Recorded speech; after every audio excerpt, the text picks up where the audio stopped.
The girl cried and begged him not to. Other prisoners also rushed to stop him, desperately trying to cover the man's mouth, but the prison guards still heard the sound and came over. Now everyone is afraid to move. They could only stare at the man nervously. Just as the man opened his mouth, the little girl who was hiding under the door took his hand. His tearful eyes were filled with pleading. The man looked down and crying and shaking his head at her. The man's heart softened. So the man said, Everyone breathed a sigh of relief. After the guards left, the girl rushed into the arms of Longjo. This time she learned it wisely. No more crying out loud. Is daddy a bad guy? Longjo replied, 다 나쁜 사람들.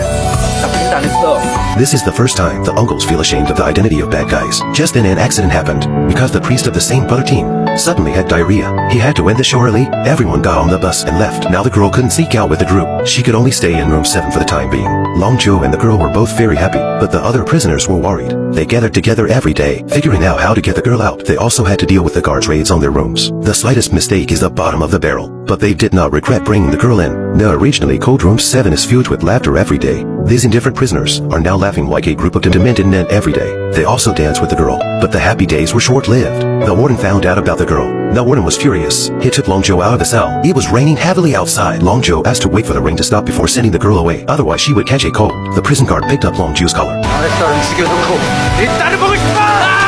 Longjo repeated that he did not kill anyone, but in return, he was beaten up again. He was put in solitary confinement. The other prisoners were also punished collectively. The news of the outsiders in the prison reached the ears of other inmates. One inmate took advantage of the situation. He stole gasoline and burned the cell. He demanded that the guards send his father to prison as well. The warden himself intervened with him, seeing that the fire was getting bigger and bigger. He had to agree to the man's request, but the man didn't have a father. He just wanted to take advantage of the situation to vent his frustration. All the prisoners were evacuated. Only the man who started the fire refused to leave like crazy. The warden, who was eager to save the prisoners, rushed into the fire. Everyone was too busy running away. They didn't even notice that the warden was trapped in the fire. Longjo, who was passing by, saw this scene. He rushed in regardless.